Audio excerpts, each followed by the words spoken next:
Витаю вас, друзья.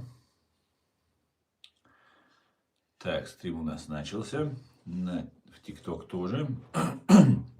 Время 18 часов 34 минуты по Берлину, 20 часов 34 минуты по городу Джахару. 9 марта сегодня 2026 года. С вами снова я, Аслан Арцуев, на канале в YouTube Reality и на канале в ТикТок Аслан Арцуев. Я вас всех, друзья, сердечно приветствую. Всем тем, кто находится во временно оккупированной Чеченской Республике Ичкерия, либо в фашистской России, пожалуйста, заботьтесь о вашей безопасности, не пишите комментарии и не распространяйте ссылку на наш стрим. Смотреть пока вроде бы как безопасно, друзья. Пока вроде бы как безопасно. Так, что еще я должен был сказать? Сегодняшний наш стрим называется «США против Ирана. Капитуляция или затяжная война на годы. Вернуть божественное право». И это очень важно, о чем мы будем сегодня говорить. Вот про божественное право. Вот такие вот у нас сегодня будут интересные темы. Вчера я на чеченском языке обсуждал это все. Но сегодня немножко более развернуто и на русском языке на эту тему давайте поговорим. Давайте поговорим. Так, всех я приветствую, друзья.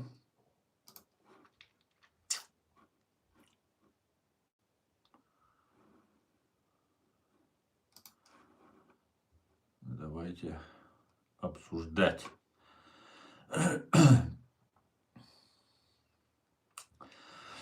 Так, в Бельгии произошел взрыв рядом с синагогой. Власти заявили об акте антисемитизма. Около 4 часов утра рядом с синагогой города Льеж прогремел взрыв, в здании выбило окна.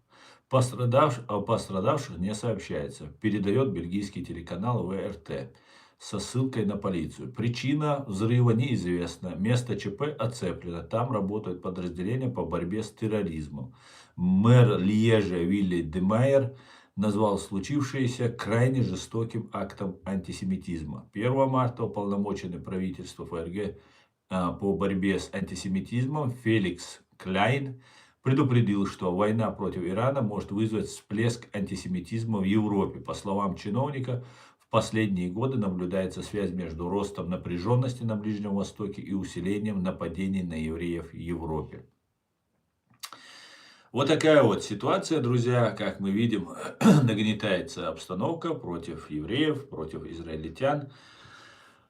И вот антисемитизм раскручивается. К большому сожалению, друзья, мы об этом предупреждали. Так как была подготовка была к этим актам, действиям, и мы косвенные вот эти признаки мы видели, об этом говорили, вот сейчас уже начали такие вещи происходить. К большому сожалению, может быть, это не последний такой вот акт террора, и я даже не знаю, кто это делает, если честно. Я не знаю, кому это нужно, кто это делает. Ну, я знаю, что сейчас на сегодня бенефициаром всех этих событий является Россия. И сейчас делается все возможное, как с 7 октября 2023 года, когда был акт геноцида еврейского народа. Точно так же сейчас вот, начинаются провокации разного рода. И война сейчас уже, тогда там против Израиля не получилось ее раскачать, чтобы все мусульмане включились. Сейчас хотят снова всех мусульман включить. Такую войну делают, знаете, межконфессиональную, межцивилизационную войну пытаются разжечь. Об этом мы давайте подробно поговорим. Как известно, на земле изначально власть была от Бога. Были разные цивилизации. Куро-аракская культура была цивилизация. Привет, Бандеровка. Потом после нее, по куро-аракской цивилизации, культуры, появилась кабанская культура. И основными носителями этой культуры были хуриты. как известно. Хуриты являются прямыми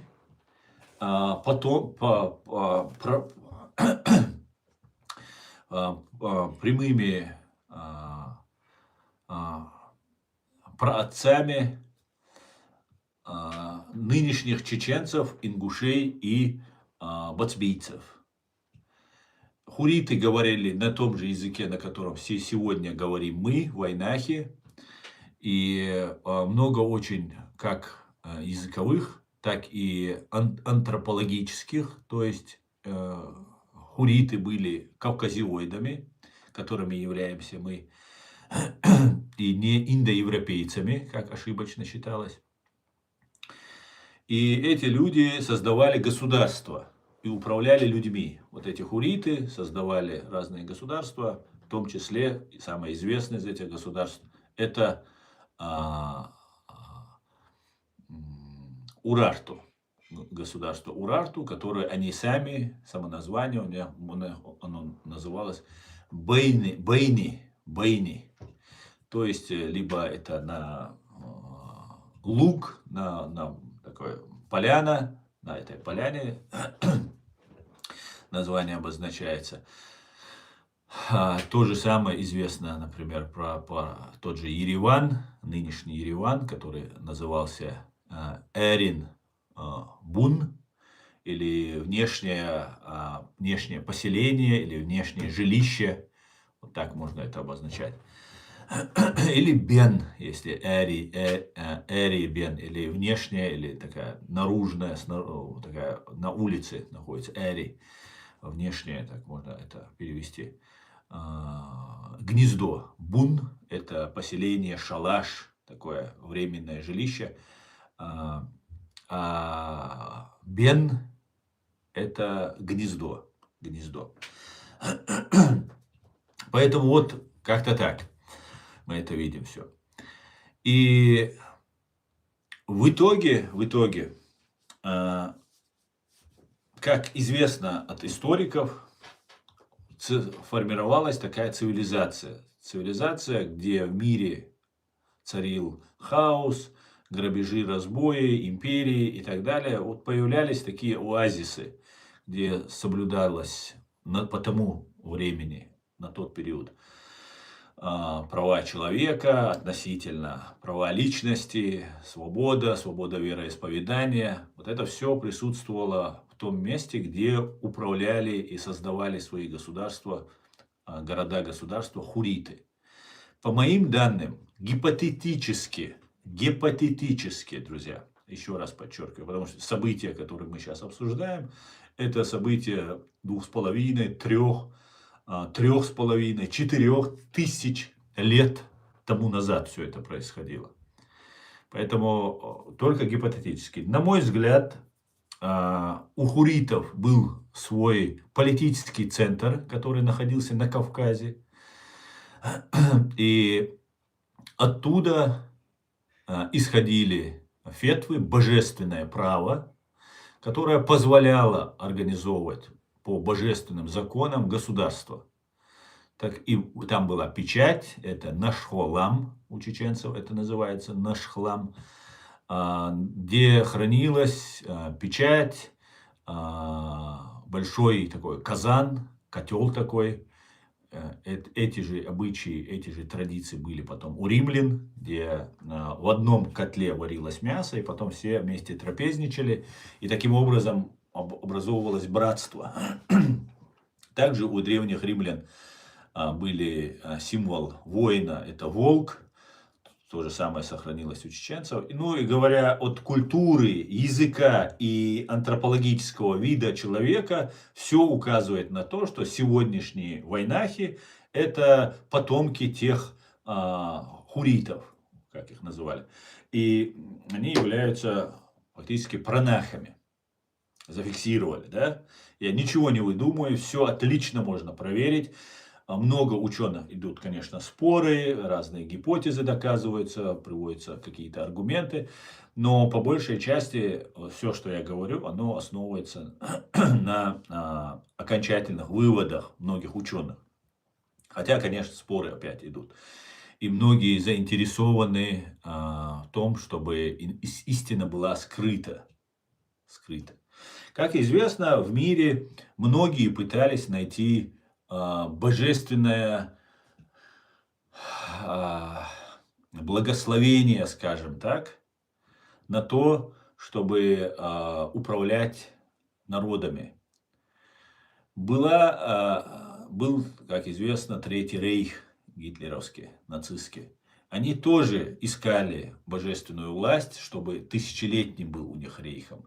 И все большие государства и империи, которые развивались, они всегда искали божественное обоснование своей власти, для того, чтобы эта власть стала божественной, и она просуществовала тысячи лет. Изначально Соединенные Штаты Америки, нынешние Соединенные Штаты Америки, которым недавно исполняется, 4 июня исполняется 250 лет, Джорджем Вашингтоном и его соратниками было создано именно на божественных началах, именно как Римская республика, или сам Древний Рим, создавалась на этих же принципах. Свобода личности, свобода человека, права человека. Вот основные принципы, которые наделяет Бог людей, основными их правами, которых наделяет. И изначально вот так все это и строилось в Соединенных Штатах. И в этом смысле сегодняшняя война против Ирана, на мой взгляд, основывается на религиозных началах. Как известно, шиитский режим в Иране – это очень древняя цивилизация, это очень древний народ. Кстати говоря, именно ираноязычные племена, куда ходят те же армяне, входили, курды, персы и много сарматы, много разных ираноязычных государств, народов, которые уничтожили Урарту, то самое чеченское последнее, оно не последнее, но оно чеченское, можно сказать, хуритское, именно за хуритами закрепленное государство. Хотя я полагаю, что и Римская республика, вернее, и Древний Рим, и потом уже и Римская республика также основывались вот этими хуритами, которые сейчас называются тосканцами, и они отличаются и по антропологическому внешнему виду от итальянских племен, которые вокруг них находятся, ну и по языку тоже изначально, который сейчас утерян, образовывались государства именно вот этими людьми. То же самое, тоже есть достоверные факты, что Иерусалим также строился хуритами, создавался, строился не только, но в том числе, я полагаю, хуритами. И потом царь Давид, еврейский царь Давид, захватил территорию эту и потом начал управлять Иерусалимом. Вероятно, царь Давид мог иметь отношение и сам к хуритам, то есть еврейский царь Давид и мог иметь корни с хуритами. И это объясняет, почему ашкенази, евреи, и сефарды, тоже евреи, имеют генетически похожий код ДНК с чеченцами, ингушами и бацбийцами. Вот такая вот интересная аналогия. И знаете, я, изучая этот вопрос, нашел одну интересную такую вещь. Вот мы, чеченцы, делимся на тейпы. И это такие братства. Кто-то по ремеслу общему, кто-то по крови. Ну, не обязательно всегда по крови, по ремеслу, по разным там увлечениям. Люди объединялись, и это называлось тейпами. Это не племена, чисто по этническому происхождению, а именно по братству это как бы считается у нас. Тейп, по-чеченски это тейп. И я, изучая этот вопрос, увидел, что у нас, как предполагается, опять же, это гипотеза, что было среди чеченцев, был тейп жрецов, то есть тех, кто охраняет культ, божественный культ. И эти жрецы управляли религией и в Урарту, и в Риме, и в Древнем Риме, и везде, где они были. То же самое было и в Иерусалиме. Возможно, сегодняшние ортодоксальные так называемые евреи, они являются продолжателями вот этого тейпа чеченского ныне. Так называется чеченский тейп хуритов.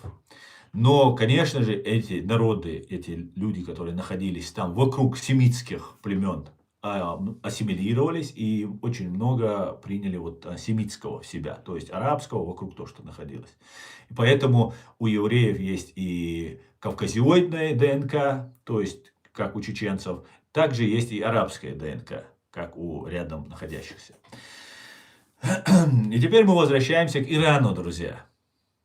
Иран, как и Израиль, и евреи, которые позиционируют себя как людьми-проводниками божественной воли, и только чеченцев может быть, другие народы, конечно, тоже, но я знаю, что чеченцы тоже себя позиционируют, что они хранители чего-то, не Бога избранные.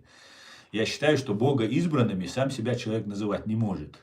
Бога избранными их должен назвать окружающие. Вот тогда они Бога избраны.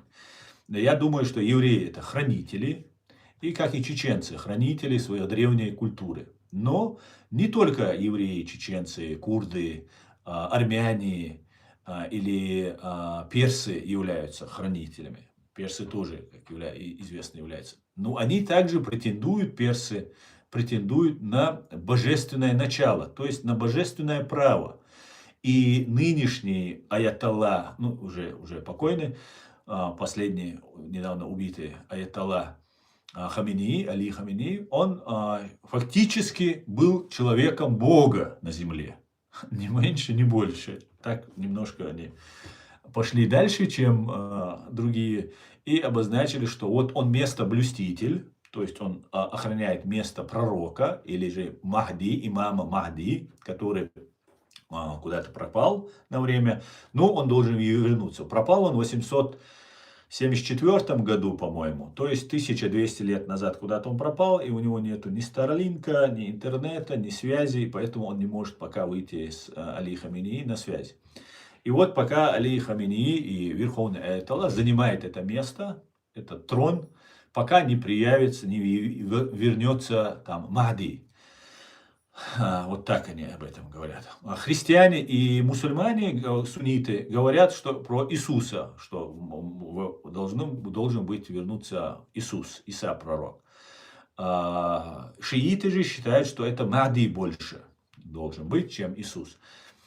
И как известно, у евреев тоже есть своя по этому поводу традиция, что должен Машиах, по-моему, да, у них называется, он должен явиться.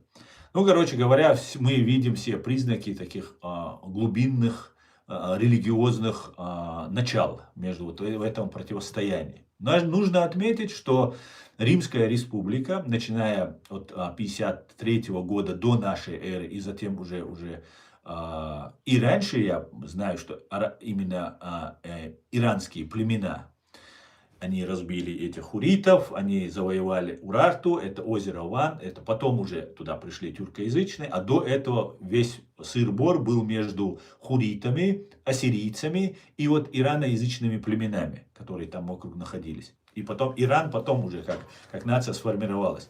А тюрки пришли там через... Сколько получается? Где-то, может, 1000 лет, или, может быть, даже больше после всех вот этих событий. То есть, колыбель человечества, откуда изначально вот мы можем зафиксировать, более-менее имеем факты, она происходила от нынешнего озера Ван, как оно раньше по-другому, по-чеченски, или она называлась Бан или Бун, или Бен, опять же. И вот это озеро Ван, оно было вот вокруг него были вот эти поселения, вот эти империи, города и так далее. И персы, иранцы, тогда еще ираноязычные племена, они завоевали это все и вот захватили. И после этого, когда Урарту упала, уже в то время сформировалась Древний Рим, потом уже Римская республика, и они таким образом... Это все происходит где-то 550 год до нашей эры. то есть 2500-2600 лет до сегодняшнего дня, если считать, тому назад.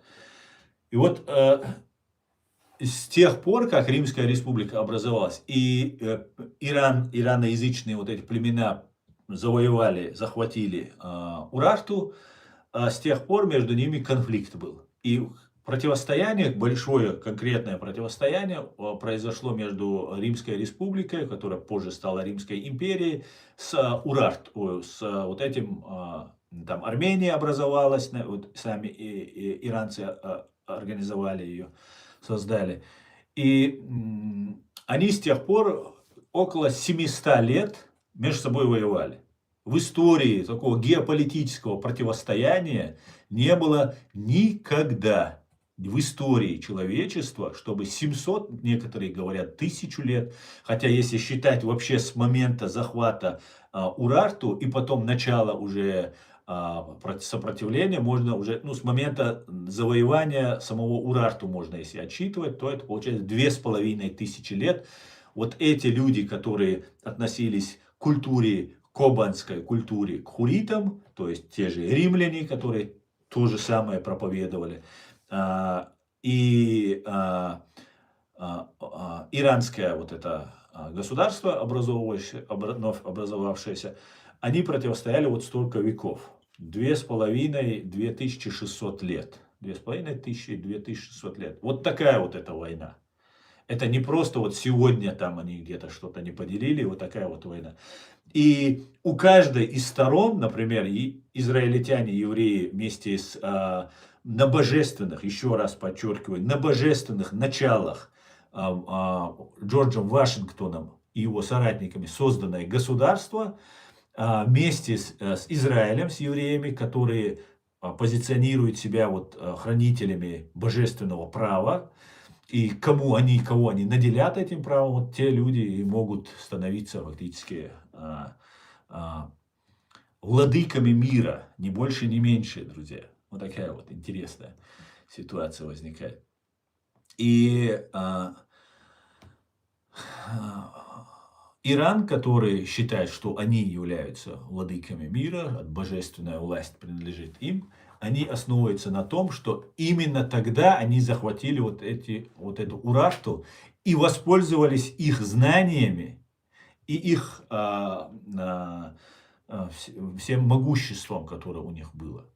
То же самое касается и Израиля, где Иерусалим, в котором находились хуриты, и царь Давид, который, скорее всего, мог быть тоже хуритом. Гипотетически я говорю, чтобы там никого не обидеть, чтобы так мы предполагали. События очень давно происходили, поэтому может быть все что угодно. Но таким вот образом, с этой стороны западная цивилизация в лице Соединенных Штатов и Израиля считают, что они являются единственными божественными носителями, и если они уничтожат все сопротивление небожественных, антибожественных сил, то есть псевдобожественных сил, которым является Иран и его аятолла, причем шииты, многие шииты не признают систему, которую построил вот этот сам аятолла Хомейни, который был до Али Хаминеи. И вот такая вот ситуация возникает. Интересная, короче говоря. Но здесь есть одно но. Знаете, я когда вот это все думал, анализировал, мне в голову пришел один детский анекдот, который я в детстве слышал. В психиатрической больнице людям больным сказали, что надо выяснить, кто из них больной, кто нет, и здоровых выписать, не очень психически нездоровых выписать, а психически здоровых оставить. И тогда у них появился план у врачей. Они нарисовали мотоцикл на стене и сказали всем пациентам, что если вы сядете на этот мотоцикл и уедете отсюда, вы свободны. Мы вас отпускаем из больницы. Ну, все начали прыгать на эту стену, там руки, лоб, локти, все, коленки, кровь разбивать. пытаясь сесть на мотоцикл. Ну, вся больница, все пациенты дерутся за этот мотоцикл. И с краю сидит один спокойно на стуле, наблюдает и не пытается сесть на мотоцикл. Ну, врачи поняли, что этот человек здоровый. Позвали: иди собирай свои вещи, можешь уходить. И вот он уходит, и ему в последний момент врач задает вопрос: а почему все вот пытались сесть, а ты не захотел сесть на мотоцикл? Он сказал: а что, я дурак, что ли? Ключи-то у меня. Поэтому, вспоминая вот эту историю, что американцы с израильтянами и персы пытаются быть главными тысячелетней великой мировой гегемонией на этой земле, я вспомнил, а что беспокоиться? Ключи-то у нас, все равно без нас никуда ничего не получится. Но шутки шутками, конечно, может быть, не все получится, так сказать. Но нужно отметить очень важный момент, что война, она по-настоящему, не 2500 лет назад, а сегодня по-настоящему. И нас, чеченцев, готовят не для того, чтобы мы стали какими-то свободными и независимыми, а для того, чтобы нас сжечь в этой войне. И это готовит Россия, давно это Россия готовит. Россия понастроила у нас мечети, то есть убивая нас за то, что мы мусульмане, на Западе представляя нас радикальными исламистами и так далее, убивая нас, нашу молодежь и отправляя своих ГРУшников с их документами с чеченскими в Сирию под видами ИГИЛ, совершая теракты, оболванивая нашу молодежь, которая находится в психологическом и эмоциональном возбужденном состоянии после геноцида, который русские над нами провели. Нам настроили мечети. Не просто мечети какие-нибудь там временные постройки и жилища. Там целые дворцы нам понастроили. Нищей, голодной Чеченской Республике понастроили нам целые дворцы. А я мечети, которые строят русские, называю отделами ФСБ. Потому что других у него предназначений нет изначально. С сектора Газа вывозятся все вот эти вербовщики, психологи, вот эти все их пропагандисты, функционеры. Их туда, на Кавказ вывозят, Чечню, Ингушетию и Дагестан.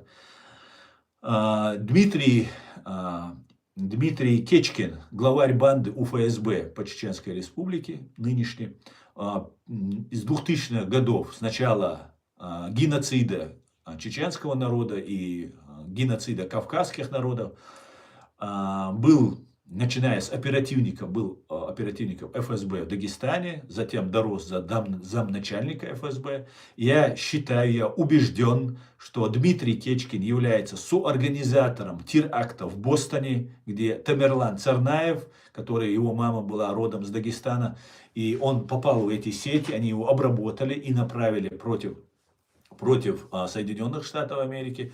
И Дмитрий Кечкин, который является уже проверенным врагом Америки, на котором, на мой взгляд, на его руках кровь американских граждан, ну и, конечно же, кровь чеченцев и многих кавказцев, был после этого переправлен на год в Ингушетию главарем банды УФСБ Ингушетии, и потом, сейчас уже пару лет, находится во временно оккупированной Ичкерии главарем Ичкерии, главарем Чеченской Республики, главарем банды УФСБ в Чеченской Республике Ичкерия, временно оккупированной.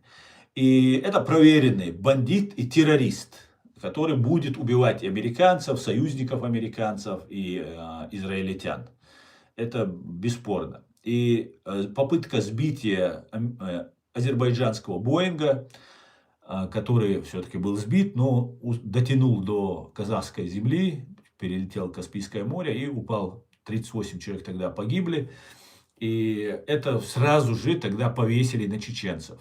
Одновременно тогда все тролли начали писать от имени чеченцев и от имени азербайджанцев. Ну, нагнетание такое произошло.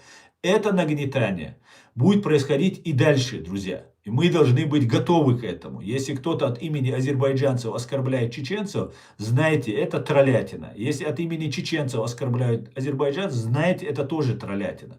У них фабрики троллей, что есть, всем известно. Всем известно, это ни для кого не секрет. Ну, вот таким вот образом нас пытаются стравить с азербайджанцами, азербайджанским народом. Я к азербайджанскому правительству отношусь так же, как оно заслуживает отношения. Это не демократический режим, хотя на Западе и Дональд Трамп почему-то очень считает, что с ними нужно дружить. Но, по всей видимости, божественное начинание, которое было в Римской республике, сейчас в Соединенных Штатах, оно не распространяется на своих сукиных сынов, короче говоря. Поэтому, а это уже не божественно получается, если так. Принципиально должно быть, понимаете? Принципиально. Но азербайджанский народ, это мне близкий народ, чеченским людям очень близкий народ. Мы с большим уважением к ним относимся. И сейчас, понимая, что нас пытаются спровоцировать, мы не должны ни в коем случае на это попадаться. Но эта работа ведется. И наш чеченский народ хотят вот в это все втиснуть. Война, которая сейчас идет в Иране, она будет еще, на мой взгляд, очень долго продолжаться. Это будет затяжная война. Капитуляция, хоть я и назвал это название так, но отвечая на вопрос, который я задаю здесь нашим зрителям, война в Иране, капитуляция или затяжная война на годы. Вот 21% ответили капитуляция Ирана, 79% ответили затяжная война на годы. Я согласен с большинством и тоже отвечаю на этот вопрос именно так. Я считаю, что эта война затянется на годы. На годы. И в этот момент для меня волнует судьба чеченского народа, которого могут в эту войну, готовят к этой войне. А готовят его для того, чтобы окончательно решить чеченский вопрос. То есть уничтожить всех чеченцев. Всех чеченцев русские бы с удовольствием уничтожили бы. Они бы даже снимали бы на видео, как они это любят, и ели бы чеченских детей. Абсолютно 100%. Абсолютно, с радостью, с восхищением. Они хвастались бы этим видео, друг другу показывали бы, как они едят чеченских детей. И только лишь из-за того, что Запад может с ним не позволить и не позволяет. Помните, Билл Клинтон сказал малой кровью. То есть трус и друг педофила, и сам, возможно, педофил Билл Клинтон сказал, что эта война должна быть малой кровью. То есть убей чеченцев, я тебе разрешаю, но ты должен это сделать малой кровью. То есть не убивай их всех. Вот в один прекрасный день американцы могут сказать, убейте их всех. И все, и русские с радостью просто, они ждут этого. Просто им хозяин, их старший или Бог, это Россия, это сатана. Для них Америка это Бог.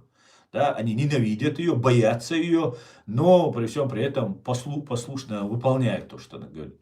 Поэтому, если американцы скажут, да, вы что, у нас тут какой-то Зангезурский коридор, какие-то там хуриты, какие-то тысячелетнюю там могут нам империю дать, создать, но они это не думают сейчас, они ошибаются.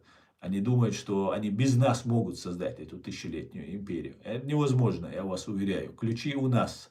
Как сказал Джохар Дудаев, у нас есть этот секрет, но мы его вам не скажем, пока полностью не получим свои права, которые у нас есть. В противном случае весь мир так и будет воевать между собой. И нас пытаясь истребить. Ну, у русских это идея фикс, уничтожить чеченцев и украинцев. Это у них украинских, я имею в виду, настоящих патриотов, ну и настоящих чеченцев. А остальных можно использовать на свое усмотрение. Вот такая вот интересная ситуация вырисовывается. И война, которая начинается, в нее тягиваются сейчас курды, азербайджанцы, я так полагаю, арабы, Арабские Эмираты, тоже вроде бы нанесли удар по Ирану. Ну и эта война, мне кажется, будет очень продолжительное время. Я очень надеюсь, что так это, я хочу, чтобы это не произошло, потому что для нас, для чеченцев, это смертельно опасный период времени. Русские готовились к этому времени, русские знали, что есть. Может быть, от евреев знали, потому что, как я уже вижу, очень много евреев очень тесно связано с этим КГБшно-людоедским режимом. И связанный с людоедским КГБшным режимом не может быть божественным по определению изначально. Понимаете, я не верю, что человек может быть на стороне Бога, который дружит с КГБ и считает, что вот эта система, она им как-то поможет. Нет, это самая настоящая бесовщина, сатанизм самый настоящий. И 7 октября 23 года евреи это увидели. Но почему-то сейчас не любят об этом говорить многие. Говорят про мусульман, там мусульмане, мусульмане. И сейчас как раз начинается нагнетание. Именно российские евреи начали про мусульман все время говорить. Ну и Гарри Табах начал их постоянно в последнее время. Резко как включилось. Очень как-то странно это кажется, когда не говоришь, а потом резко ты начинаешь на какую-то тему так яростно говорить. И вот ну, при всем при этом нужно отметить, что внутри России мусульманско-христианское братство. Там все они братья, все они там единые, у них там единая армия Иисуса, там еще как-то у них там все и так далее. И выставляются извращенцами, педофилами с острова Эпштейн американцы, которые нападают на страну, где человек фактически, ну, фараон, Бог, убивает этого фараона, этого помазанника Божьего фактически. И вот такая религиозная война начинается. Правда, шиитов, суннитов, как объединить, у меня в голове не укладывается. Но есть, когда им нужно воевать, вот этим шиитам, суннитам, настоящим шииты и сунниты, они на фундаментальной религиозной основе расходятся. Поэтому их объединить в единую религию нельзя. Как нельзя, например, иудеев и христиан объединить в единую религию. Потому что если ты придерживаешься Библии, то ты христианин. Если ты придерживаешься Ветхого Завета, то ты уже автоматически иудей. Потому что ты не можешь, потому что Иисус говорил именно про то, что вот Ветхий Завет или вот то, что сегодняшняя ситуация, кстати говоря, под управлением Римской империи все это находилось, что они неправы. И казнили его не евреи, кстати говоря, а римляне, кстати, Иисуса, чтобы так не забывать, кто все-таки его казнил. Но через 3 века потом римляне приняли христианство, ну и вот такая вот у них история. Поэтому нам нужно быть очень внимательным, и нужно разобраться в ситуации, которая нас не даст втянуть в межцивилизационную войну, которую нагнетают. А ее нагнетают, открыто ее нагнетают. Прямо мы видим, как ее нагнетают. Понимаете? И потом нам это будут говорить, что это какое-то божественное знамение, что это стечение обстоятельств, которые Бог сам сформировал там и так далее. А я вижу, что готовятся специальные агентуры, провокаторы, пропагандисты, которые накручивают. Я 2 года об этом предупреждаю, что готовится, что я не думал, что будет война в Иране. Я думал, что что-то они готовят, очень мощное, сильное готовят. Приготовили очень мощное. Нефть дорожает. Американцы не в лучшем свете выглядят, вступили в войну не в лучшем свете, именно в сакральном, где они всегда выступали на стороне света, добра, справедливости. Потому что изначально США на божественное начало строилось государство. Но в эту войну американцы вступают, ну, не в самом сакральном, божественным видом, я вам скажу. А на той стороне получается, что вот такие вот все религиозные, их религиозный деятель не сбежал в подвал, ждал снаряд, и, короче, ну, фактически не испугался и умер, и стал мучеником. Хотя 84 года, если подождали бы еще год-два, и так бы, наверное, умер бы. Можно было бы не делать этого, например. Ну, вот какая-то вот такая вот интересная. Нефть начинает дорожать. Сегодня слушаю российских пропагандистов, они говорят, у нас появилось окно возможностей. Они захлебываются слюной своей собственной. И у нас появилась возможность Украиной теперь. Нам нужно как-то заморозить конфликт, нужно остановить этот момент. Сейчас пока все туда, мы должны здесь с украинцами. Потому что в Украине есть агентура своя КГБшная, которая на самом верху в том числе есть. И идет полностью дезориентация такая, расшатывание украинцев. И сейчас, если остановить войну, их лидеров стравить, уже их стравливают, я уверен, это у нас в Чечне так было, Россия так работала, и уже эта работа ведется, и это как раз будет то, что нужно для России, для того, чтобы вот этот террористический режим победил. победил. И, к большому сожалению, это нужно сказать, как я уже сказал в этом своем стриме, что российские евреи, КГБ и некоторые представители Америки, ну, откровенно одну линию гнут. Одну линию. И потом возникает ситуация, где нефть, которая так сильно упала, резко стала стоить 100 и более долларов за бренд, за баррель. И сейчас появляется возможность все оружие, все деньги, все внимание информационно переключается на Иран. И вот Украина остается 1 на 1. Фактически. То есть мировую, межрелигиозную, конфессиональную войну разжигают отдельные какие-то представители. Выгоду из этого приобретают русские, Россия, КГБ точнее, если сказать. И весь минус это Украина и Европейский Союз. В краткосрочной системе Европейский Союз более-менее еще держится. Долгосрочно это катастрофа и для Европейского Союза. Вот эта война. Это теракты, это ужесточение, это закручивание гаек в прав гражданских свобод, прав и свобод здесь в Европе. И, ну, короче говоря, ничего хорошего эта война не дает. И самое главное, глубинная причина у вот этой войны, не только нефть, газ, конечно, это основное, что движет, но для прикрытия своих вот этих каких-то корыстных целей рассказывает нам о какой-то там, ну, проводится параллель глубинно, что вот там две как бы божественные силы, одна из них якобы квази-божественная сила, божественное право. Вот как-то так, друзья. Как-то так. Давайте почитаю ваши комментарии. Друзья, голосуйте в нашем сегодняшнем голосовании в YouTube-чате. Война в Ираке, капитуляция или затяжная война на годы.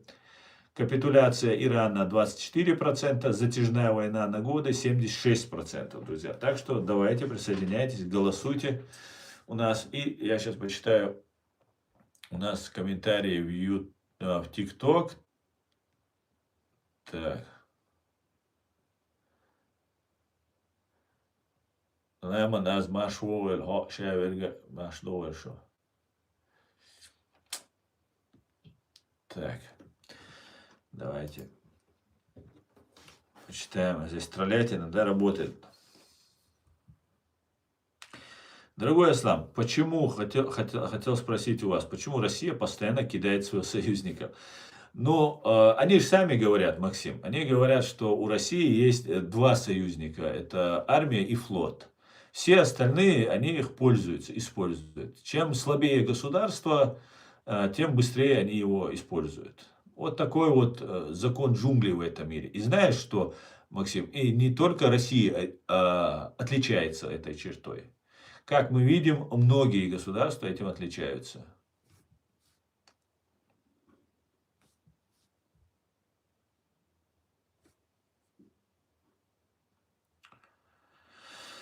Какой убили всех индейцев по сторону организации 65, ничего не знаешь, несет откровенно чушь, это Мелания Чижова. Ну, смотри, наверное, у тебя немножко проблемы с воспринятием информации, которую я тебе говорю. Но индейцев убивали немножко пораньше, это было.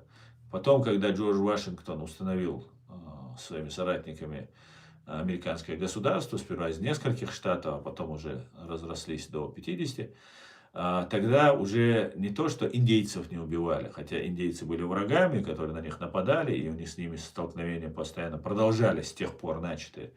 Даже рабство начало отменяться, хотя у Джорджа Вашингтона, как у состоятельного потомственного человека, были рабы, но и даже он относился к ним по-людски. И потом уже само рабство было отменено. Поэтому нужно немножко ретроспективно посмотреть на ситуацию, когда все-таки были убийства. 65 войн, ты говоришь, ну я не считал, сколько войн американцы провели. Да, американцы очень много воюют. И знаешь, все войны, которые они вели, ну все я не буду говорить, но большинство войн, которые они вели справедливые войны. В отличие от фашистской России. Понимаешь, от твоей фашистской России. И это не значит, что они потом всегда такими были. Да, потихонечку та же Римская республика скатилась к Римской империи, и к чему, скорее всего, Америка скатится, если она так пойдет, и она уже скатывается к этой Римской империи. Кстати, я еще раз напоминаю евреям, что самый большой геноцид иудеев, иудеи Самарии, сделали римляне, Римской империи. Понимаете? Римской республикой все было нормально, очень хорошо друг друга понимали. А Римская империя совершила вот то, что совершила. Это чтобы понимать, что империя, она добра не приносит никому. Никому. Поэтому сегодняшние войны, например, которые ведут Соединенные Штаты, возьмем тот же Иран, это, в принципе, справедливая война. Начали плохо, начали с дискредитации, и, может быть, даже американцы проиграют эту войну. Имеется в виду не физически, материально, они ее выиграют 100%, а именно в репутационном, и потом это будет сказываться, как та же война в Афганистане, которая ничего не дала Америке. Да, они их победили абсолютно 100%, но проиграли. Не потому что бежали, они не бежали, это тоже... Я в это не верю. Просто потому, что бесполезно было то, что там делалось. Понимаете, не было никакой... Только потери были. И финансовые, и человеческие, и так далее. Поэтому как-то так. Как-то так.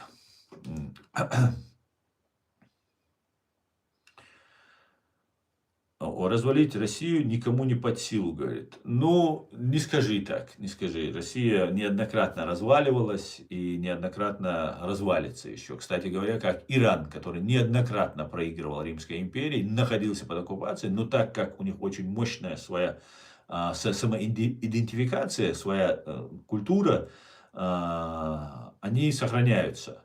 Как евреи, как чеченцы, как курды, тоже иранские племена, кстати. Поэтому в этом смысле Россия много раз разваливалась, и она развалится.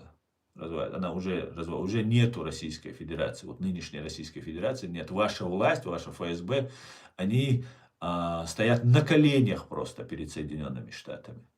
И им сейчас нужно взвалить вину на кого-то. Или додушить эту Америку. Все они сдают, понимаешь? Все. От Венесуэлы, Сирии, Нагорного Карабаха. Что они там еще не сдали? Все сдали, что только от них потребовалось. Все сдали. И Кубу сейчас уже сдали. Осталось только за малым дело. Поэтому вот такая вот пока ситуация. Вот такая вот. России конец. Однозначно. Российской Федерации нет. Российской Федерации нет. Ее изначально не было, это фейк. Федерация — это объединение равных государств. А это никогда не была федерация, это империя. Как всегда, лживая империя, которая прикидывается федерацией. Поэтому эта ситуация будет изменена, и наша задача, и вам, русским, это будет выгодно, чтобы мы не были в вашем вот этом новом русском государстве, которое вы есть. Вам тоже, видимо, хочется тысячелетний рейх, и с чеченцами вы таким вот образом пытаетесь, видимо, чтобы у вас это было. Но для этого вам нужно от нас благословение. Настоящее. Не тем, что вы какого-то там чабана взяли, убили генерала, интеллектуала, там, очень высокого уровня, ну, потому что не доросли до его уровня. И взяли чабана, посадили, и этот чабан, короче, и нас позорит, и себя позорит, короче. И вот вы представляете, и он не может вам дать тысячелетнюю русскую империю. Мы могли бы вам, чеченцы, ее дать, понимаете? Просто нужно завоевать дорогу, путь к нашему сердцу завоевать нужно. Не наши города, не наши тела завоевывать, а сердца наши нужно завоевывать. А это вы не умеете, русские, потому что изначально вы построены на зле. Америка построена на чистоте, на нравственности, на божественном праве, а вы построены на зле, на убийстве, на самом гнусном построены. Хотя не чуждо иногда говорить и некоторые божественные такие вещи, но, к сожалению, это все, опять же, симулятор у вас. Так...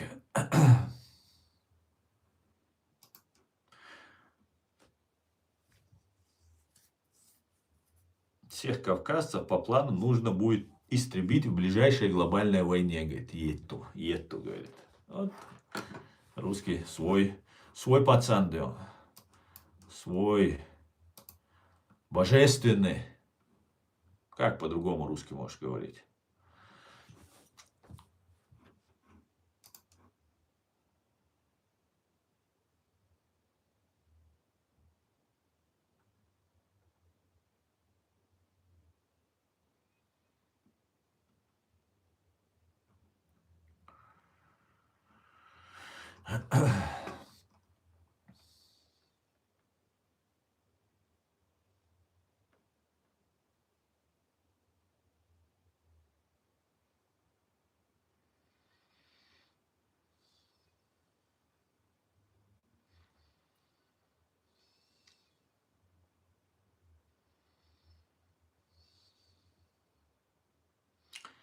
Слава Украине, героям слава.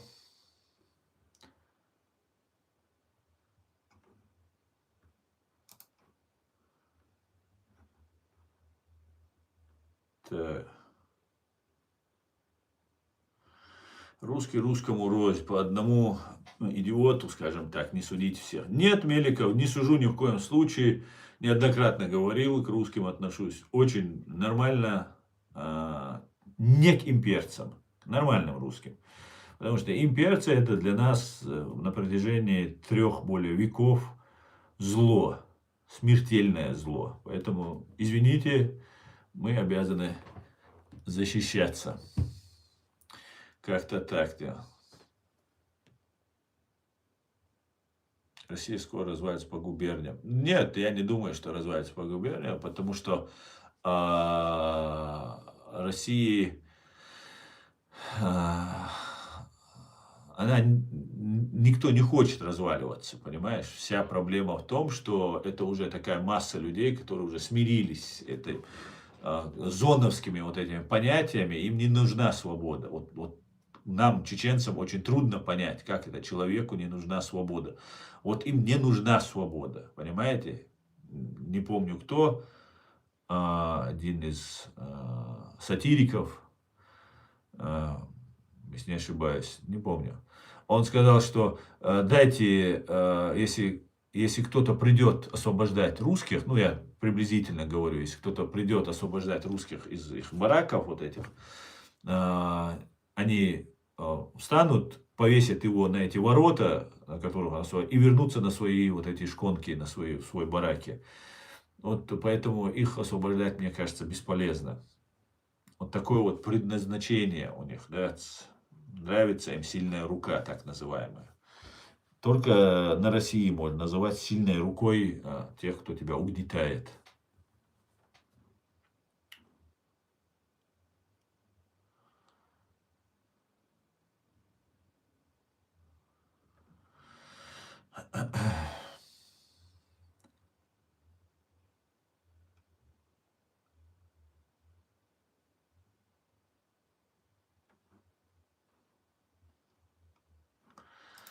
Кадырова, маме,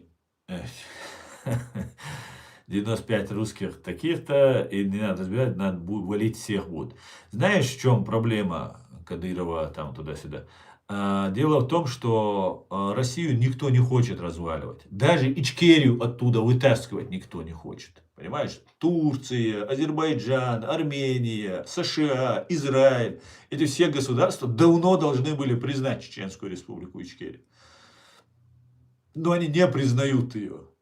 Они хотят нами пользоваться, использовать нас, там, бить, когда им выгодно или нужно. Но они не хотят признавать и делать нас субъектными. Вот такой вот лицемерный этот мир. Но пытаются использовать, турки очень даже пытаются, русские, там, само собой, они считают, что у них божественное право пользоваться чеченцами. Вот турки под ридом религии, там, пытаются, турецкая империя, имею в виду, к турецкому народу отношусь с большим уважением. Вот такая вот ситуация. И вот эти вещи, они будут сказываться на всех Понимаете, никто не хочет развала. Я даже не верю, что ФСБ будет уничтожаться, привлекаться к ответственности и так далее. Просто не верю я. Я считаю, что нынешнее руководство Трампа считает, что Путин это меньшее зло, и с ним нужно договариваться, с ним нужно брать, с него брать какие-то деньги, какие-то там выгоды, там туда-сюда, и вот устанавливать влияние США, больше усиливаться. А это все фикция, пшик. Понимаете? Это на словах, на деле сегодня так, а завтра это Трамп не вечен, и эта система не вечна. И как русские себя, ФСБ ведет себя по отношению к своим союзникам и друзьям, мы все это видели, знаем. Вот, братьям, так называемым братьям, украинцам, как относятся, мы тоже увидели. Поэтому к американцам, которых они люто ненавидят, они будут также относиться. Это большой-большой обман. И знаете, каждый раз ты говоришь, Дудаев это говорит, он, и Дигов говорил Дудаев, и Дигов об этом говорит, я сейчас говорю. Ты думаешь, ты им говоришь, они все это слышат и делают по-своему, значит, все устраивает. Значит, им нравится вот этот бардак в мире, что войны, там, это удобно, завоевывать можно где-то. Никак о гуманизме, о сострадании, о справедливости никто не говорит. Деньги, нефть, газ, интересы, власть, вот что и говорят. Вот, а мы, простые люди, пытаемся исходить из того, что а где справедливость, а где там право там, еврейского народа на свое государство, на свой язык, на свою культуру, где там это. Вот я недавно задумался, сидел, хотя у евреев положение намного лучше, вообще 1000 раз лучше, чем у чеченцев, например. Почему Израилю можно государство иметь, а чеченцам нельзя его иметь? Почему? Израиль 6 миллионов, 10 миллионов населения. Есть народы, 40 государств, даже больше, 39-40 государств, у которого площадь меньше, чем 17 тысяч квадратных километров. То есть меньше Чеченской республики Ичкерия. В ООН заседают. Население, которое меньше миллиона есть, тоже в ООН заседают. У них государство есть. Израиль тоже 6 миллионов, 10 миллионов населения. Ну, конечно, больше в 10 раз, может быть, там, в 5 раз больше, чем чеченцев. Но опять же, не намного, да, тоже. И земля своя есть, и язык свой есть, и свой народ есть. Нам нельзя. Не понимаю этой несправедливости. Просто вот нельзя. Нельзя. Вот, потому что русские не хотят. А русские поделили вместе со всем этим миром, точнее, с американцами, с англичанами, поделили этот мир. И вот они хозяева. Вот они решают, можно этим государством, народом иметь свое государство, свою безопасность. То есть нам это не ради удовольствия, нам для безопасности нужно это государство. Как евреи могут себя защитить? Попробуйте теперь кого-нибудь еврея в газовую камеру запихнуть и потом сжечь их. Попробуйте. А почему вы не сможете? Потому что уже евреи имеют свою армию, свои спецслужбы, своих патриотов, своих сынов, дочерей, и которые будут защищать и умирать, и не пойдут они в печь. Так вот, и я хотел бы, чтобы чеченцы тоже имели такую армию, такую защиту, потому что кроме нас самих, нас никто защищать не будет. Да, сочувствовать будут, переживать будут, может, кто гуманитарную помощь пошлет. Но умирать, защищать только евреи будут евреев, только чеченцы будут чеченцев, только украинцы будут украинцев, по большей части. Это очень важно, эти вещи доносить. Но все игнорируют, ну и ведут нас новым воинам, они все великие, они все такие сякие, там, божественные какие-то законы устанавливают. А без чеченцев все равно не получится. Только война будет, кровавая, страшная война будет, и все. Никакой тысячелетней Америки не будет. Сейчас 250 лет, но Америка планирует быть 1000 лет. Как это было, вот та же кубанская культура, тот же Урарту, вот они 1000 лет существовали. 1000 лет, понимаете? Римская республика, Рим и вся вот это, после этого Римская республика и Римская империя, там 2500 лет просуществовали. И до сих пор, вот даже Америка, это есть последователь, Соединенные Штаты, это есть последователь этой римской культуры и римского божественного права. Но божественное право, оно должно исходить не потому, что вот тебе там Бог сказал, а ты делаешь все, что ты хочешь. Нет. Ты делаешь то, что Бог велит. И потом уже в конце, уже дошло до того, здесь в Европе, было не божественное право народов, а было божественное право царей, божественное право королей, что вот он божественный, вот он помазанник Божий, и он решает. И только Джордж Вашингтон сказал, что это ошибочно называть божественное право царей. Он вернулся к истокам Римской республики, или Урарту, или Древнего Рима, и сказал, что это божественное право народов на суверенитет.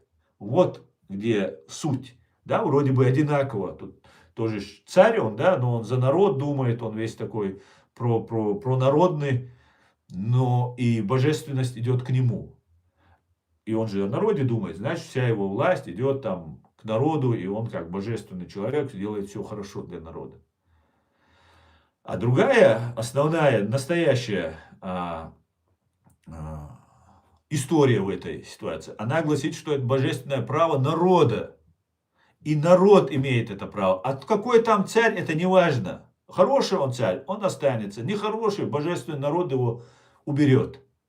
Понимаете? Право этого народа, божественное право. Народ, все народы божественные. Бог их создал, и Он разрешает им быть на этой земле. Значит, они избраны для какой-то своей миссии специальной. Но в основном пытаются сделать, что божественное право царей. И только Джордж Вашингтон сказал, нет, это не божественное право царей, это божественное право народа. И вот на этих принципах только можно добиться того, к чему вы идете. Но можно самому миллиарды заработать, обогатиться где-то там, еще что-то, но не добиться божественного права, которым пытаются вернуть, восстановить божественное право. И без нас не получится. Ключи у нас, Леон. На мотоцикле без нас все не уедете. Но вы можете, конечно, все игнорировать, что угодно делать, истреблять чеченцев, что угодно можете делать. Но у вас нифига не получится, я это вам гарантирую. Невозможно просто, понимаете? Невозможно.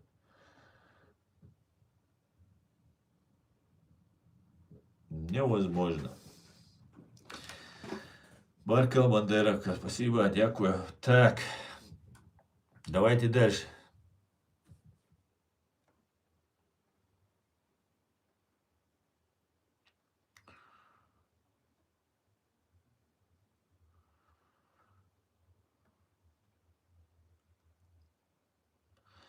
Победители написали историю много вранья про гитлеровскую Германию. Да, возможно, есть там ложь, не исключаю. Но по большей части это был бешеный режим. Режим сумасшедших. Понимаешь, сумасшедших просто.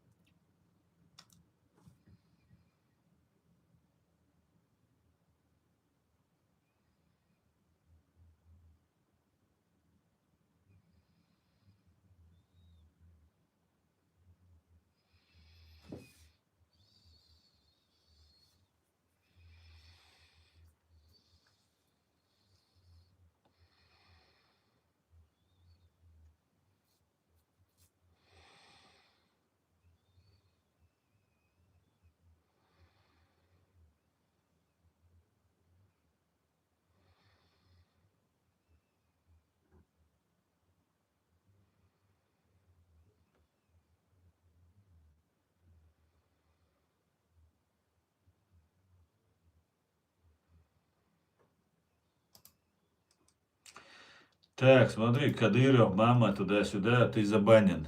Антисемитизм на моем канале нельзя. Критиковать хочешь Натаньяху, критикуй.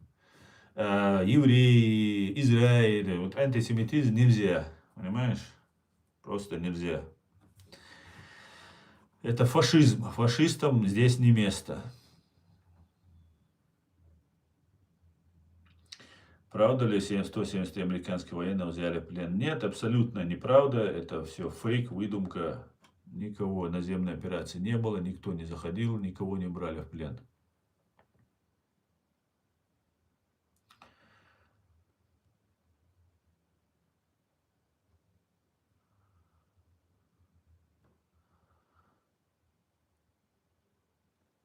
Россия это не государство, бандитская организация. И живут там не по законам, а по понятиям. Я полностью с тобой согласен в этом вопросе. Кстати говоря, смотрите, у нас здесь тоже ситуация развивается. У дома у мэра Нью-Йорка Макдани бросили самодельное взрывное устройство. Полиция расследует связанный с ИГИЛ акт терроризма. Короче, знаете, когда назначали мэра Нью-Йорка, вот это Мамдани, ну, как бы назначали, избирали и так далее. Ой, там мусульмане, такой ужас, сякой, тикой, там, третье, десятое. Какой страшный мусульманин, но мусульмане они такие плохие, там 1% в Америке живет мусульман. Причем занимают они посты далеко не самые главные государственные. И рассказывали. И сейчас начинается вот эта тема, что вот мусульмане с 1%, я не понимаю, как американцы, самое справедливое, независимое, свободное государство, которое можно, ну, любую религию исповедовать, вплоть до сатанизма, тебе никто не запрещает. Ты можешь там Гитлера приветствовать, там, ходить со свастикой, тебе ничего за это не будет. И начинает вот так опускаться до именно такого пещерного исламофобского фашизма просто опускается. Прям видим, прям нагнетается, нагнетается. Но это неестественно для Америки, понимаете? И когда ты видишь, что это нагнетает, сидит там один рассказывает, что какая-то мечеть Аль-Акса там будет разрушена, там третий храм строит. Наше внимание все приковывает к этому, что вот, смотрите, третий храм. 1 250 000 чеченцев убито.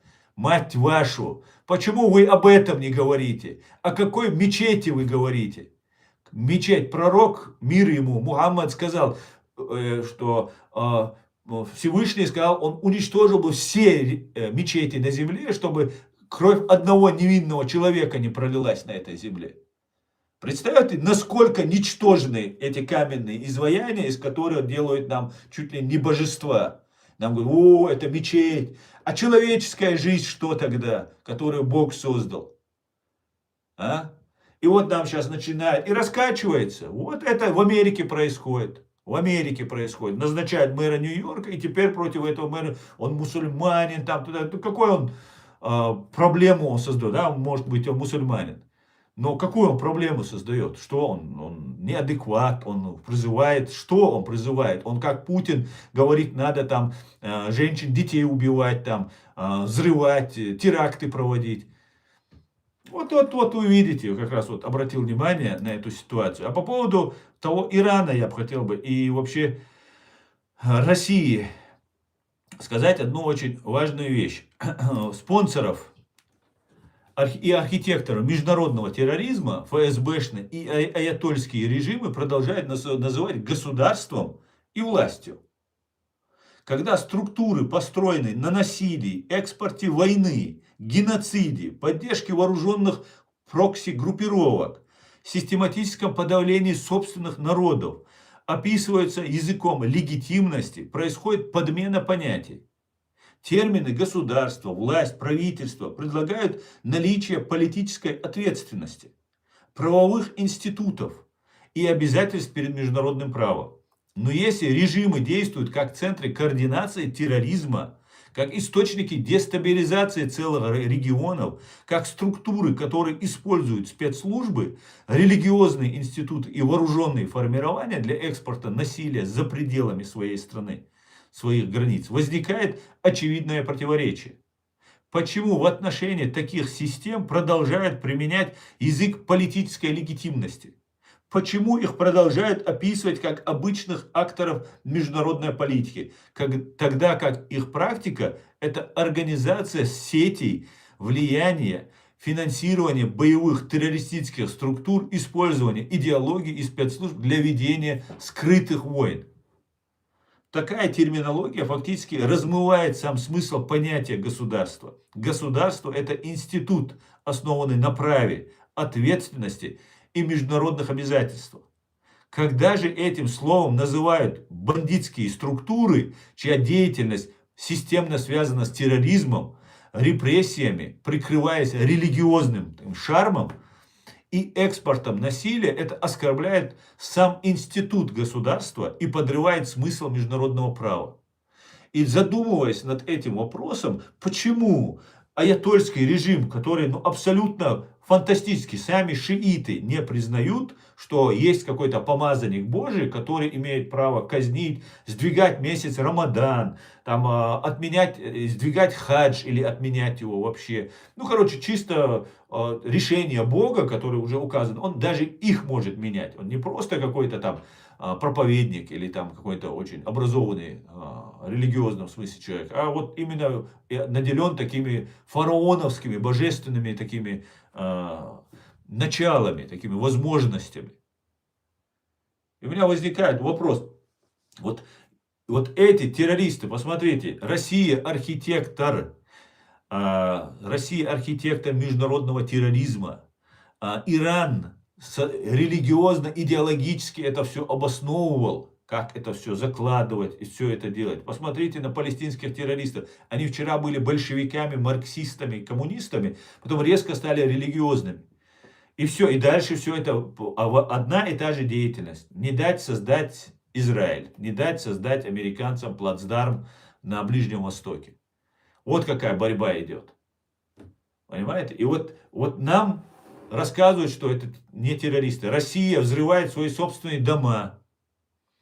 И когда я вот это все думал, убивает целые народы, нации истребляет.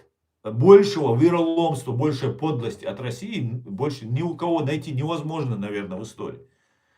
И все равно нам вот тут продолжают показывать, что это легитимные, встретиться, поговорить. И у меня тогда возникает вопрос, а может вы сами такие? Может вы такие же просто, поэтому вы с ними такими же разговариваете? Может у вас тоже это нормально считается? А что, убивать целые народы, убивать своих граждан? А может поэтому это в мире так принято? А почему старая Европа молчит? Почему свободная Америка молчит об этом? Почему?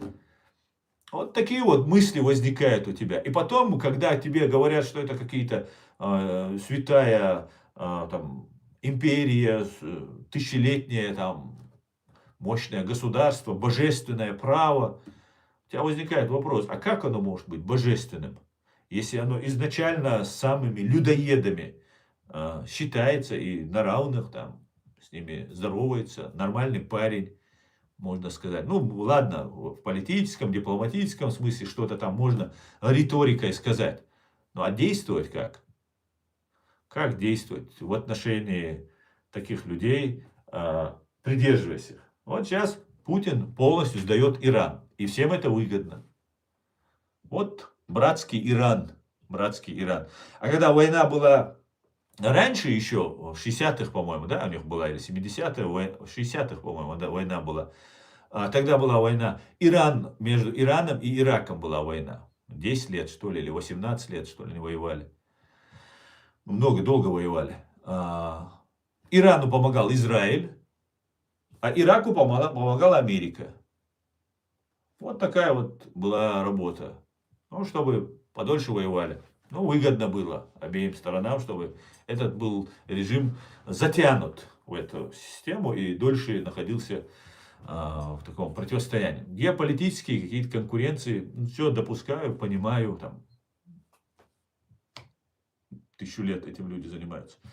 Но отношение должно стремиться к справедливости, к правде. Здорово, брат из Армении. Здорово, Авидис. Здорово. Приветствую, Армения.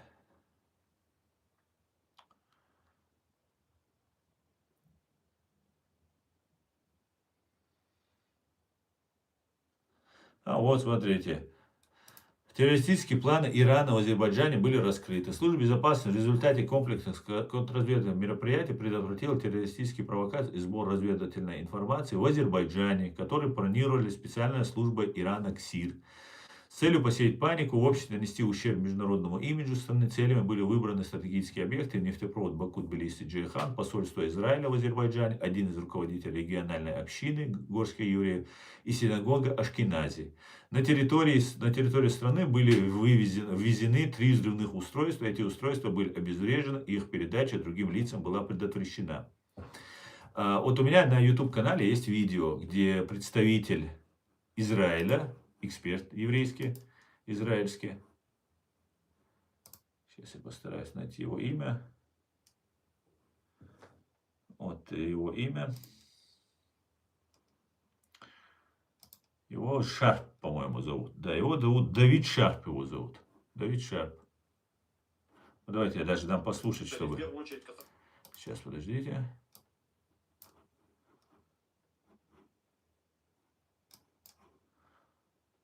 Кто начал войну, чтобы вы знали? Американцы или евреи? Для меня это принципиально важно.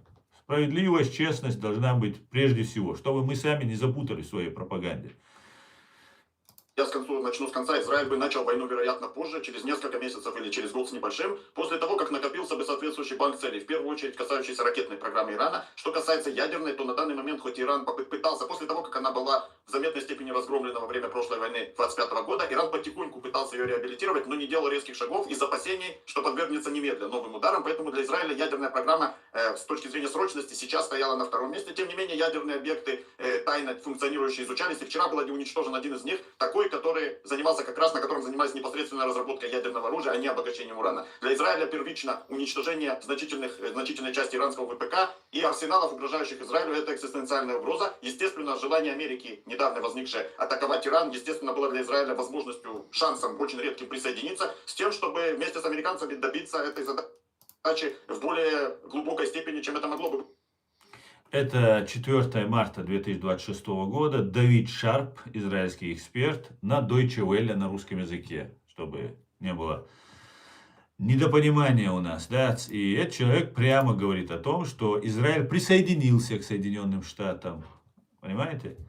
И Израиль бы начал войну через год, и, вероятно, позже, говорит.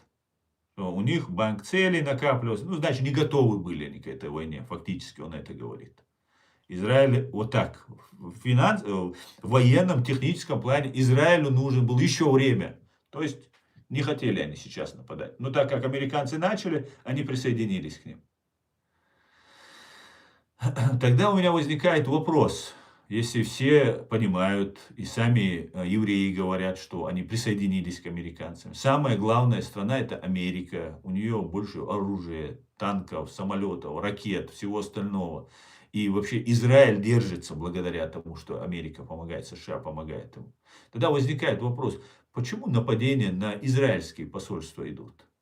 Почему там на евреев нападают, там на евреев нападают? Почему на американские не нападают? Я не призываю, конечно, я Америку поддерживаю, американский народ я поддерживаю. Демократический, свободный народ. Никакие войны каких-то там отдельных администраций я не поддерживаю. Таких или сяких. Я могу сказать, что да, это справедливая война, это не очень и так далее, сказать свое мнение.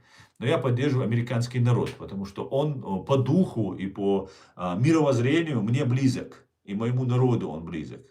Вот если так исходить. Но все равно возникает вопрос. Если самое сильное государство США в этой двойке, которая сейчас воюет с Израилем, почему на Израиль нападают? Почему на синагоги нападают? Почему на посольство Израиля пытаются напасть? Не кажется ли вам это каким-то странным? Вот если террорист собирается отомстить за Иран, на кого он должен? Он жизнь отдаст, там, погибнуть он должен.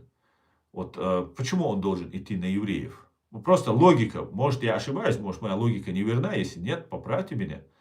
Ну, давайте вот на секунду представим себе. Вот на нас кто-то напал, и два врага у нас. Вот один мощный, сильный, который первый напал, а второй присоединился. Потому что ему жизненно важно сохраниться. Если он проиграет, он, значит, погибнет. То есть Израиль. США не погибнут, даже если по нему атомными бомбами нанесут удар. Но могут применить грязную бомбу. Ведь нам рассказывает Витков, что иранцы говорят, что у них там уран есть, там еще что-то есть, сколько-то там килограммов урана есть, еще мы там 11 ракет сможем, 20 ракет сделать сможем. И вот у меня возникает тогда такой закономерный вопрос. Если применят какую-то ядерную, грязную бомбу, русские отдадут каким-нибудь террористам? ФСБ отдаст или у самой вот этой аятольской вот этой идеологии много своих есть, умереть, отдать свои жизни там и так далее. Тогда что это будет? Это катастрофа будет. И к этой катастрофе нас подводят по какой-то причине. И я не вижу, что американцам выгодна затяжная эта война. невыгодна. Ни евреям она невыгодна. Абсолютно. Для нас, чеченцев, это катастрофа. Русские будут сейчас нас. Если мы были свободными, признали бы нас американцы, дали бы нам какую-то возможность, мы всех чеченцев вытащили бы. Мы всех бы просто перетянули бы на свою. 95% мы перетянули бы на свою сторону.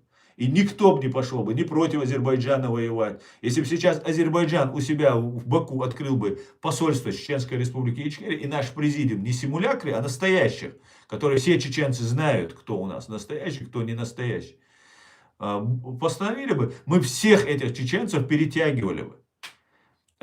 И были бы друзьями и союзниками, понимаете? Друзья не то, что врагами, верными друзьями и союзниками были бы.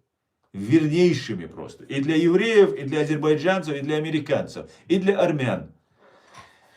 И между прочим, у нас и с армянами, и с азербайджанцами хорошие отношения. Мы с ними не воюем, не враждуем и так далее. И с армянами 2500 лет у нас общей истории.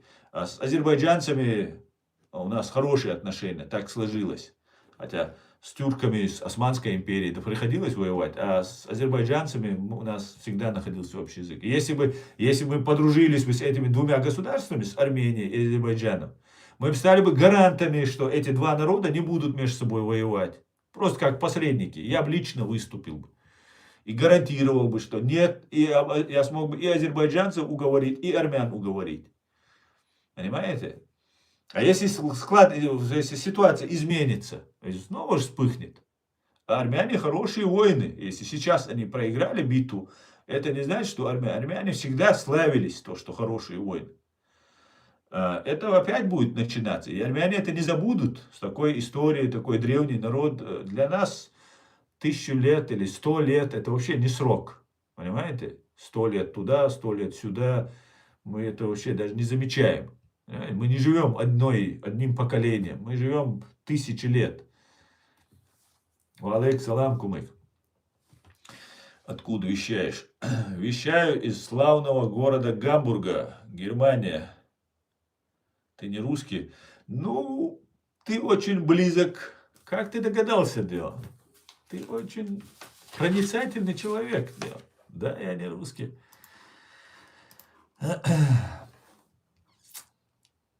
Так, здесь у меня как пропеллер крутится чат. Я не успеваю ничего читать. Сейчас остановится, может. Когда в атаку Азербайджан пойдет? Не знаю, когда пойдет, но то, что Азербайджан втягивает в войну, это уже ни для кого не секрет.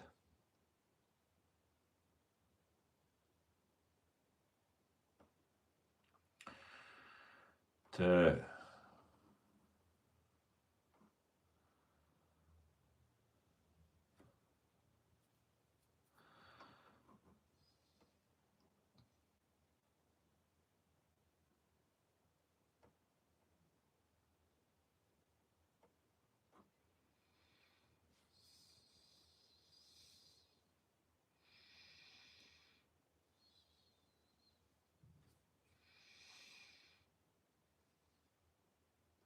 Оставь свою фантазию при себе. Чечне не дадут свободы и ни одному государству, республика. Смотри, свободу она никогда не дается, никем и никогда. Ее берут. Право это не то, что тебе кто-то может дать. Это то, что у тебя никто не может забрать. У нас есть это право.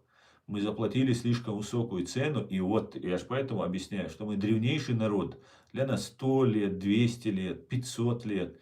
Это не такие большие сроки, как кажется для других. Понимаешь? Мы идем сквозь время. Сквозь империи, сквозь время. Понимаешь?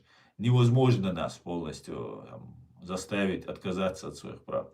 Если бы это было возможно, если бы я там кичился, я обхвастался бы, что вот мы не сдаемся, то тогда можно было просто не обращать внимания там, или на нашу историю, или обратить внимание на нашу историю. Никогда этого не было, понимаешь? Народов, русского народа вообще не существовало в помине, в природе, когда существовали чеченцы, нахи, хуриты и сражались, завоевывали, покоряли, проигрывали. Вот все это время вообще русских не было. Также вы исчезнете, русские, а мы останемся. То есть вы появились ниоткуда, искусственно образовавшаяся нация, народ. И потом также, может останетесь, но может быть исчезнете, ассимилируетесь, растворитесь. А мы останемся. Поэтому нам давать, да, нам нужна помощь, поддержка, признание, но даст нам или не даст, это не вопрос, который мы обсуждаем. У нас оно есть. Мы его просто должны реализовать свое право. Вот и все. Вы живете в Германии? Да, я живу в Германии. Я живу в Германии. Так.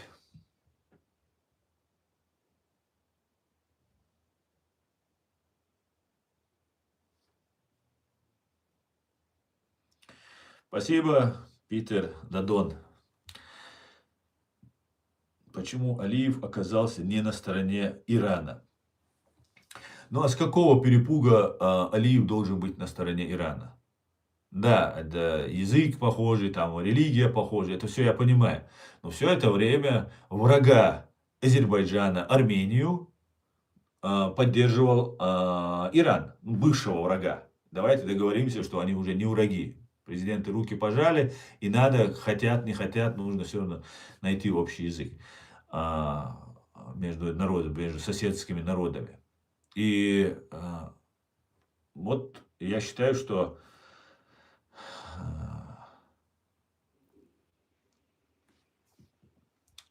он не мог быть по определению на стороне Ирана, потому что Иран поддерживал Армению. Хотя это религиозно другая страна, но Россию поддерживал Иран. Иран, то, что Иран является, его руководство является абсолютно антибожественным, можно было понять по дружбе их с русскими. Вот с ФСБ, с Путиным, с Патрушевым, с ними. Вот все, кто дружит, вот это как Махкер, все, кто дружит с этой террористической бандой ФСБ, он абсолютно антибожественен. Понимаете? По определению. Если он с ними, он антибожественен. Вот я вам как чеченец это говорю. Как прямой вот с этой наш горы потомок, который знает, что такое сакральность и что такое святость. Я говорю, что это сатанисты самые настоящие в Кремле сидят.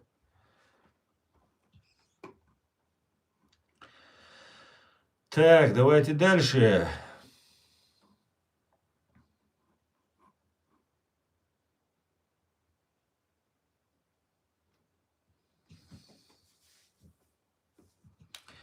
Все, кто дружит с США, божественные? Нет, все, кто дружит с США, не божественные. Все, кто дружит с Ичкерией, они божественные.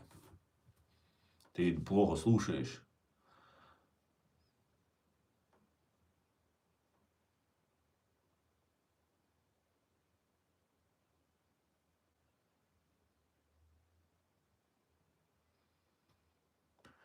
Спасибо за объяснение.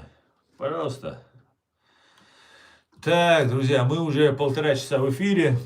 Я думаю, я свой стрим сегодняшний закончу, друзья. Потому что еще дел куча. Еще дел куча. Эмираты находятся в состоянии войны. Последняя вам новость, это вчерашняя новость. Но выйдут из этой ситуации сильнее, чем раньше. Такое заявление сделал президент ОАЭ Мухаммед бин Заид аль-Нахаян. На фоне продолжающейся более недели боевых действий США и Израиля против Ирана и ответных атак Тегерана, затронувших большинство стран Персидского залива. Эта ситуация была навязана, и мы действуем, чтобы защитить себя, наши семьи и нашу страну, цитирует шейх агентства Emirates News Agency. Президент ОАЭ также заявил, что Эмираты привлекательная, красивая, образцовая страна, но не дайте себя обмануть. ОАЭ толстая кожа и горькая плоть. Нас не проглотить. Понятно. Короче говоря, я думаю, на Ближнем Востоке будет война. Большая, кровавая и долгая, как хотели этого русские. И это даст им возможность додушить Украину. Но мы должны сделать все, чтобы им это не удалось. Вот так вот. На этом я свой стрим закончу, друзья. Конечно же, словами «Слава Украине!» И все будет Ичкерия. Ночи Хамдин, Духираду, Далмула. Всего самого хорошего, друзья. Адикюэль Маш Ойль. До свидания, до завтра.